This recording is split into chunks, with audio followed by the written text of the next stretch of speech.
Hey guys, मैं रोहित तिवारी और आपका स्वागत करता हूं आपके अपने YouTube channel talent hub education में। आज हम लोग स्टार्ट करने वाले हैं क्लास 8 का 4th चैप्टर जो कि है प्रैक्टिकल ज्योमेट्री। इस चैप्टर को बड़े गौर से देखना है। यदि आपने एक भी क्लास मिस की तो आप यहाँ पे बिल्कुल नहीं समझ पाएंगे कि किस तरीके से एंगल्स एंड कोई भी क्वाड्रिलेटरल बनता है। वीडियो को पूरा ज़रूर देखना है।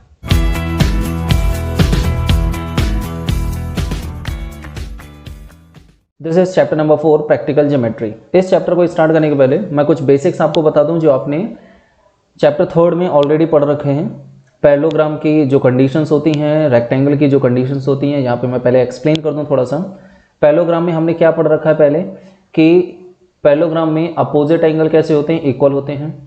ठीक है, अपोजिट साइड्स आपस में कैसी होती हैं, इक्वल होती हैं। Opposite side equal and parallel होती हैं। ठीक है, और एडजेसेंट एंगल का सम 180 डिग्री होता है। Clear? So these are the adjacent angle, this and this, मतलब A and B, and B and C are the opposite angles. Clear है? These things you have to remember here, and इन्हीं सब का concept आपका लगेगा इस chapter में।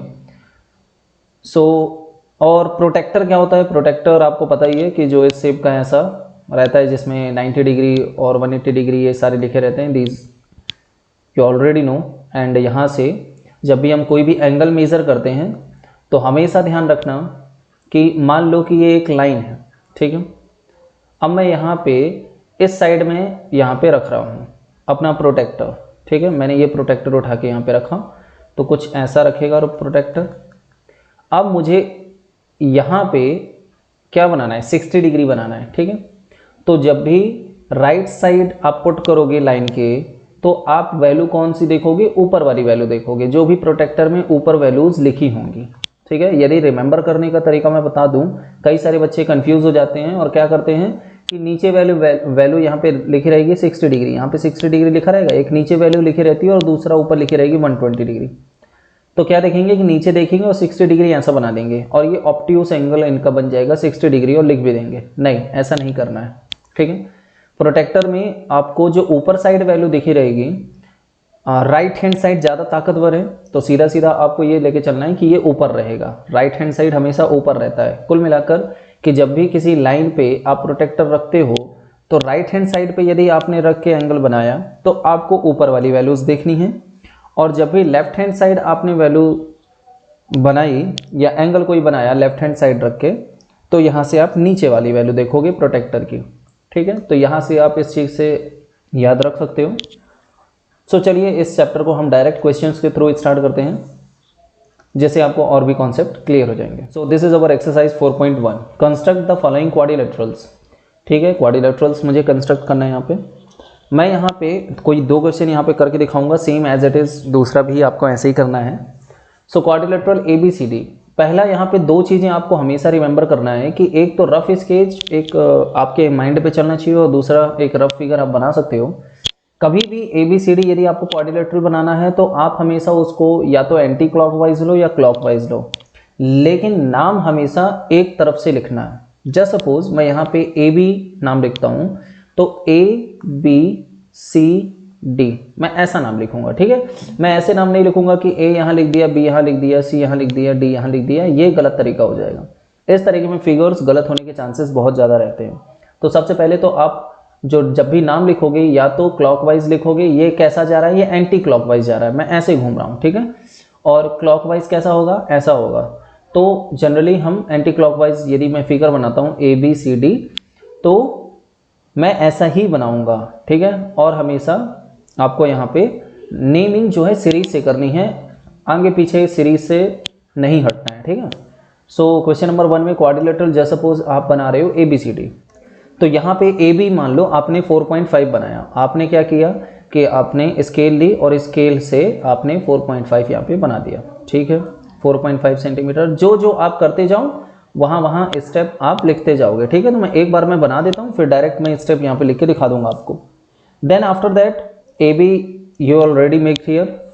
now BC 5.5 centimetre. Now अब स्केल रखे तो यहाँ पे 5.5 नहीं बना सकते। ABC मेरा इस साइड कहीं आएगा, किसी पॉइंट पे आएगा, यहाँ से लेकर यहाँ तक कहीं भी आ सकता है C, और D मेरा इस साइड कहीं आएगा, मुझे नहीं पता कहाँ आएगा, मैं एज्यूम कर रहा हूँ, क्योंकि रफ स्केच क्या बोलता है कि यदि मैं ए यहाँ बनाया हूँ, बी यहाँ बनाया हूँ, तो सी मेरा इधर कहीं बनेगा, यहाँ पे कहीं भी बन सकता है, और डी मेरा इस साइड बनेगा। ठीक है, तो यहाँ पे बी सी दिया है 5.5 सेंटीमीटर। तो मैं क्या करूँगा कि अपना राउंडर लूँगा और राउंडर स्केल पे रख के मैं 5.5 मेजरमेंट कर लूँगा। ठीक है, स्केल मैं अपनी लेता हूँ और अपना राउंडर ओपन करके और मैं मेज़र कर लेता हूँ 5.5 सेंटीमीटर, राउंडर को ओपन कर लूँगा। ठीक है, और जितना राउंडर आपने ओपन किया वो यहाँ पे इस बी पॉइंट पे रखोगे। क्यों? क्योंकि जब बी सी लाइन बोला है 5.5 सेंटीमीटर, तो एक पॉइंट आपका बी यहाँ पे दिया है, तो आप क्या करोगे 5.5 सेंटीमीटर का आर्क ड्रॉ करोगे। और किस साइड ड्रॉ करोगे? बी सी, सी इस साइड है, तो 5.5 सेंटीमीटर मान लो आपने ऐसा आर्क ड्रॉ कर दिया। ठीक है, अब इसके बाद क्या बोला है? C D. अब यहाँ पे सी पॉइंट तो आपको मिला नहीं अभी, सी पॉइंट तभी मिलेगा जब यहाँ पे एक लाइन कट होगी, और ना ही डी पॉइंट है, तो अभी इसको आप लेफ्ट कर दो। नेक्स्ट वाले पे आते हैं ए डी। ए आपके पास है, ए पॉइंट आपके पास है, ए डी यहाँ पे 6 सेंटीमीटर बोला है, तो ए डी मैं यहाँ पे 6 सेंटीमीटर का आर्क बना लेता हूँ। ठीक है, 6 सेंटीमीटर का आर्क बना लिए। ठीक है, डी इस साइड है, अभी भी मुझे डी पॉइंट नहीं मिला और ना ही सी पॉइंट मिला। ठीक है, कई सारे बच्चे इस सी का और डी का आर्क जो बनाएंगे बीच में कट कर देंगे और यहाँ पे पॉइंट ले लेंगे, जो कि गलत हो जाएगा। ऐसा नहीं करना है। अभी तो सिर्फ आपने बी से सी का आर्क बनाया है और ए से डी का आर्क बनाया है, लेकिन आपको अभी ना ही सी पॉइंट मिला है ना ही डी पॉइंट मिला है। अब आगे देखते हैं। ए सी बोला है 7 सेंटीमीटर। ए सी, सी इस साइड है और आपको सी अभी पॉइंट मिला नहीं है, लेकिन सी के लिए एक आर्क आपने बना रखा है बी सी से। तो ए सी में वापस से स्केल से 7 सेंटीमीटर मेजर करूंगा और राउंडर को ओपन करके यहाँ पे ए पे रखूंगा और ऐसा कट कर दूंगा। तो ये जो पॉइंट मिलेगा ये आपका अब हो जाएगा सी। ठीक है, और आपने ये वाला पॉइंट अभी मिस कर रखा है, छोड़ दिया था सी डी पॉइंट। तो सी पॉइंट तो आपको ऑलरेडी मिल चुका है। 4 सेंटीमीटर आपको यहाँ पे ड्रॉ करना है, तो आप यहाँ से 4 सेंटीमीटर कट कर दोगे। ठीक है, यहाँ पे राउंडर से 4 सेंटीमीटर वापस से स्केल से मेजर करना है, राउंडर को ओपन करके, और ये जो पॉइंट मिलेगा आपको डी मिल जाएगा। तो ये जो आपको पॉइंट मिल गए हैं सी और डी, आपको सीधा सीधा क्या करना है, यहाँ से मैच कर देना है, तो आपका ये रिक्वायर्ड क्वाड्रिलेटरल बनके तैयार हो जाएगा। सो ये आपका हो गया ए बी सी डी। अब स्टेप्स कैसे लिखने हैं? तो सबसे पहले आपने क्या बनाया था? ए बी लाइन आपने बनाई थी, तो यहाँ पे सीधा सीधा लिखना है draw a line segment A B of length 4.5 centimetre, इस तरीके से। सेकेंड पॉइंट है, आपने सेकेंड पॉइंट में क्या किया? बी सी 5.5 सेंटीमीटर एक आर्क ड्रॉ किया था, तो सेम वही चीज लिखना है कि draw an arc of length 5.5 centimetre. अब ये 5.5 सेंटीमीटर का आर्क कहां से आपने बनाया? बी पॉइंट से बनाया ना, तो यहां पे लिख दोगे taking B as a centre. ठीक है, नाउ थर्ड पॉइंट में आपने क्या किया था? थर्ड पॉइंट में आपने किया था एडी, ए सी डी तो छोड़ दिया था, एडी आपने 6 सेंटीमीटर का आर्क बनाया था। तो यहां पे अगेन यहां पे लिखोगे draw an arc of length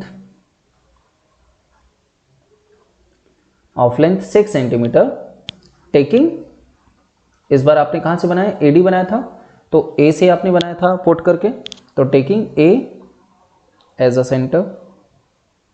ठीक है, अब इसी तरह फोर्थ पॉइंट पे आपने ए सी आर्क बनाया ए से सी में, तो अगेन वही पॉइंट लिखोगे ड्रॉ एन आर्क, इस बार कितने सेंटीमीटर का बनाया? 7 का। ठीक है, arc draw an arc of length 7 centimetre, और यहां पे taking A as a centre. ठीक है, सो यहां पे आपको क्या पॉइंट मिला? जब आपने ए सी और आर्क बनाया तो आपको सी पॉइंट मिला, तो यहीं पे आप लिखोगे we will gate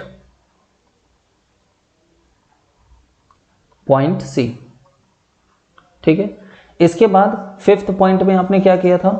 fifth point में जब सी मुझे मिल गया था तो सी से मैंने डी पॉइंट में, सी डी यहाँ पे 4 सेंटीमीटर था, तो again draw an arc of length 4 centimetre taking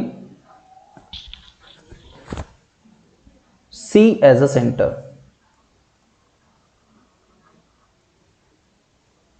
कई बार सेंटर की स्पेलिंग TER और TRE दोनों लिखता है, तो यहां पे आप कंफ्यूज नहीं होना। नाउ सिक्स्थ पॉइंट पे मैंने क्या किया, सारे पॉइंट्स को मैंने ज्वाइन कर दिया। सो ज्वाइन ऑल द पॉइंट्स, या D to A, D to C and C to B ऐसा भी लिख सकते हो। We will get our required triangle। बस ऐसा लिखना है, जो आपने किया है वही आपका स्टेप हो जाएगा। तो क्वेश्चन नंबर 1 यहाँ पे आपका कंप्लीट हो चुका है। क्वेश्चन नंबर 2 देखो, क्वाड्रिलेटरल जंप। अब आपको क्वाड्रिलेटरल जंप बनाना है, same as it is question number 1 की तरह है। मैं इसको नहीं करूंगा, मैं क्वेश्चन नंबर 3 करूंगा, पैरेललोग्राम मोर। आपको एक पैरेललोग्राम बनाना है जो कि मोर है, ठीक है, मोर नाम से। क्वेश्चन नंबर 3 पैरेललोग्राम मोर बनाना है।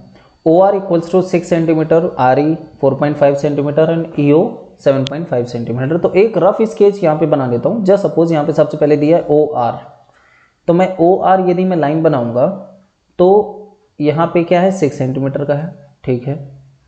तो MORE, तो M मेरा इस साइड कहीं होगा, MORE। मैंने क्या बनाया कि यदि आप एक तरफ से नाम लेते हो तो उसी तरफ से लोगे, आप कहीं भी नाम नहीं ले सकते, MORE ऐसा नहीं ले सकते, ठीक है। यदि आप क्लॉकवाइज चल रहे हो तो क्लॉकवाइज, एंटी क्लॉकवाइज चल रहे हो तो एंटी क्लॉकवाइज। तो मैं चल कैसे रहा हूँ, मैं यहाँ से ऐसे नाम बता रहा हूँ, तो ये एंटी क्लॉकवाइज है, ठीक है। तो सबसे पहले मैंने OR बनाया 6 सेंटीमीटर का, ठीक है। तो इसका मतलब है कि मेरा E पॉइंट यहाँ कहीं बनेगा और M पॉइंट यहाँ कहीं बनेगा। तो ये तो रफ स्केच हो गया। अब आते हैं यहाँ पे ड्रॉ में। आपको करना क्या है, थर्ड वाला पार्ट है। सबसे पहले आपने OR बनाया, तो मैंने OR का लेंथ यहाँ पे 6 सेंटीमीटर मैंने ड्रॉ कर लिया, कोई दिक्कत नहीं है, और यहाँ पे लिख भी दिया OR, ठीक है। आफ्टर दैट OR, M इस साइड कहीं होगा, MORE इस साइड कहीं होगा E। तो RE मेरा दिया है 4.5 सेंटीमीटर, तो मैं क्या करूंगा, स्केल से 4.5 सेंटीमीटर राउंडर से मेजर करूंगा, और राउंडर 4.5 सेंटीमीटर ओपन करके R पॉइंट से मैं 4.5 का मैं आर्क कर लूंगा, आर्क मार लूंगा यहाँ पे, ठीक है। ये मेरा 4.5 सेंटीमीटर का आर्क हो गया। देन आफ्टर दैट E तो इस साइड है आपका कहीं पे, मुझे नहीं पता कि कहाँ पे आएगा, यहाँ पे आएगा, यहाँ पे आएगा, यहाँ पे आएगा, मुझे नहीं पता। और EO दिया है आपका 7.5 सेंटीमीटर, ठीक है। तो यहाँ पे 7.5 सेंटीमीटर EO है। तो कई सारे बच्चे बोलेंगे सर EO पॉइंट है ही नहीं, तो मैं कैसे बनाऊं।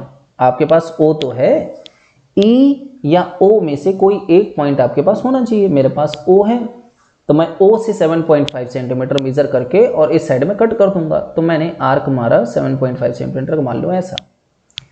तो ये आपका क्या मिल जाएगा, पॉइंट E, ठीक है। और मैं इसको अब ज्वाइन कर दूंगा R।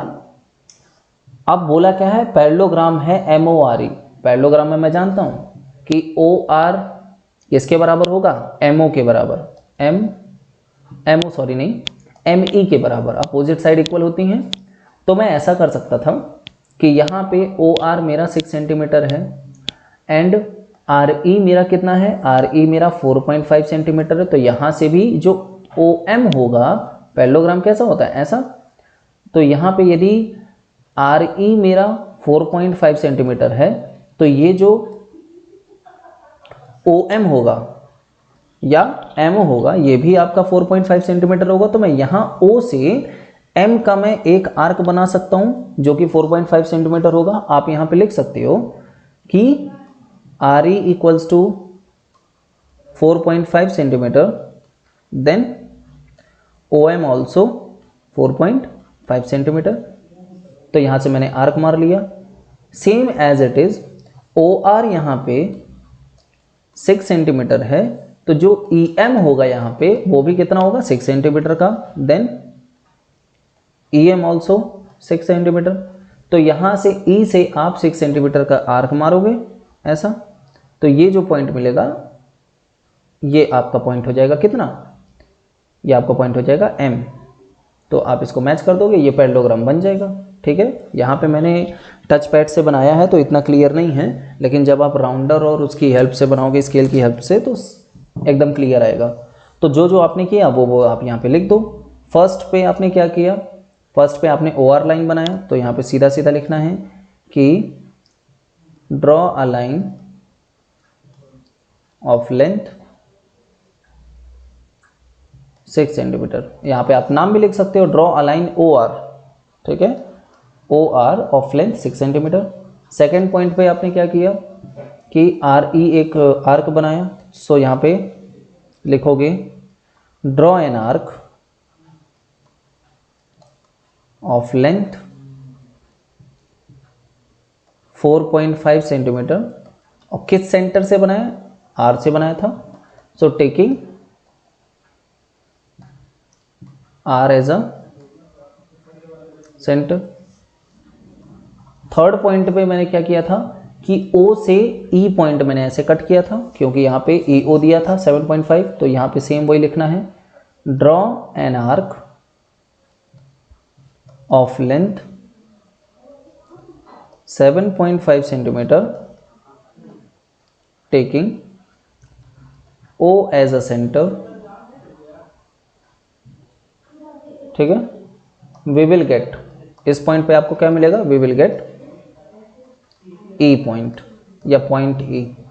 ठीक है, फोर्थ पॉइंट पे क्या था, E से मैं M ऐसा कट करूं या O से M ऐसा कट करूं, तो आप ऐसा भी लिख सकते हो। सो यहाँ पे फिर से वही लिखना था कि draw an arc from O and E। आप एक साथ भी लिख सकते हो, O से एक आर्क बनाया एंड एक E से आर्क बनाया। यहाँ पे आपको सेंटीमीटर जरूर लिखना पड़ेगा, कितने कितने का आर्क बनाया। तो जब O से बनाया तो आपने क्या बनाया, O से बनाओगे OM, तो OM किसके बराबर है, RE के, और RE मेरा कितना 4.5। तो draw an arc of from O and E, from O and B of length 4.5 centimetre O से and 7.6 centimetre, sorry 6 centimetre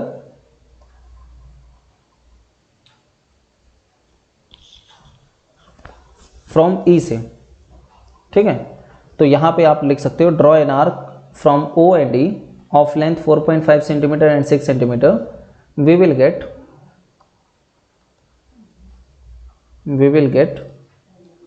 point M point मिल जाएगा। अब लास्ट पॉइंट पे लिख देना है सीधा सीधा कि ज्वाइन ऑल द पॉइंट्स, सारे पॉइंट ज्वाइन कर दो, we will get our required parallelogram, we will get parallelogram more. Clear, simple है। सो एज इट इज यहाँ पे रोम्बस भी है, रोम्बस को भी मैं एक बार बता देता हूँ। यहाँ पे आपको रोम्बस बनाना है, रोम्बस है मेरा बेस्ट। अब यहाँ पे बेस्ट का BE तो दिया है और ET दिया है। आप रोम्बस बनाओगे कैसे, तो suppose you are making here BE, मैंने BE लाइन बना लिया, that is 4.5 centimetre. Now this is B and this is E। Now in rhombus you know that all the sides are equal, ये side ये side ये side, चारों side आपस में बराबर होंगी। And ET is given, BE इस side कहीं S बनेगा और यहाँ पे T बनेगा।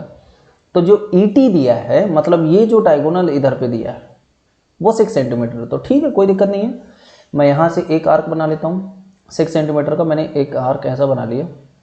ठीक है, 6 सेंटीमीटर। अब कुछ भी नहीं दिया, अब आप कैसे करोगे, तो सीधा सीधा है, यहाँ पे लिखोगे कि जो BE होगा मेरा, वो सारी साइड यहाँ पे आपस में बराबर होती हैं, तो जो BE है वही मेरा ES होगा। ठीक है, ES यहाँ कहीं होगा, वही मेरा ST होगा और वही मेरा TB होगा या BT होगा, ठीक है।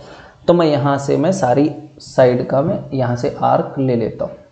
ये 4.5 है तो यहाँ से भी एक 4.5 बनाऊँगा, यहाँ से भी एक 4.5 बनाऊँगा और इधर पे एक मिल गया है तो यहाँ से भी एक 4.5 बनाऊँगा। तो कुल मिलाकर ये जो आपको पॉइंट मिलेंगे ये आपके रोम्बस हो जाएंगे, सारी साइड आपस की आप में बराबर हो जाएगी। तो सबसे पहले आप लाइन बनाओगे BE से आपने एक आर्क ऐसा बनाया यहाँ पे, ठीक है, जो कि ET को दर्शाता है, T यहाँ पे पॉइंट है ये, ठीक है। और इसके बाद T पॉइंट तो अभी मिला नहीं, सिर्फ आपने आर्क बनाया। T पॉइंट मिलेगा कब? जब आप इसी BE लेंथ का सारी दोनों पॉइंट से आप कट कर दोगे। यहाँ से कट किए एक पॉइंट ये मिला और यहाँ पॉइंट से कट किया एक पॉइंट ये मिला, ठीक है। तो कुल मिलाकर ये जो T पॉइंट मिल गया। अब T से भी रख के एक पॉइंट यहाँ पे आपको कट करना पड़ेगा, तभी आपको BES मिलेगा। तो बेस्ट आपका मिल जाएगा, ठीक है। और सेम लेंथ का कट करोगे बार बार, क्योंकि 4.5 ये भी है, 4.5 ये भी होगा, 4.5 ये भी होगा, 4.5 ये भी होगा, ठीक है, क्योंकि all the sides of rhombus are equal. So you get here required rhombus here. So step same वही है कि draw a line of length BE 4.5 centimetre. Second में फिर से वही ड्रॉ एन आर्क, इस बार आप आर्क बना रहे थे, वो भी कहाँ से? E से T की तरफ। Draw an arc of length, यहाँ पे लेंथ कितना था?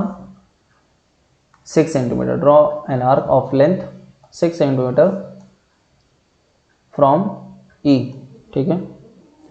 और थर्ड पॉइंट में हमने क्या किया कि सारे पॉइंट से B, E एंड T से, T point B and E से, from B and E draw an arc, आपने आर्क बनाया ऑफ लेंथ, किस लेंथ का? वही जो 4.5 था, ऑफ लेंथ 4.5। तो आपको क्या मिलेगा? We will get point T, ठीक है। नाउ फोर्थ पॉइंट पे क्या था? जब आपको T मिल गया तो यहाँ से आपको सेम वही है, draw an arc of length 4.5 centimetre. We will get draw an arc of length 4.5 centimetre from T। We will get point S। तो लास्ट पॉइंट पे सीधा सीधा लिख दे रहे हैं, join all the point, join all the points, we will get our required rhombus, we will get required rhombus, ठीक है। ऐसा आपको करना है। तो same as it is next exercise भी ऐसा ही है। सो इस वीडियो में इतना ही, मिलते हैं नेक्स्ट वीडियो में, तब तक के लिए बाय बाय।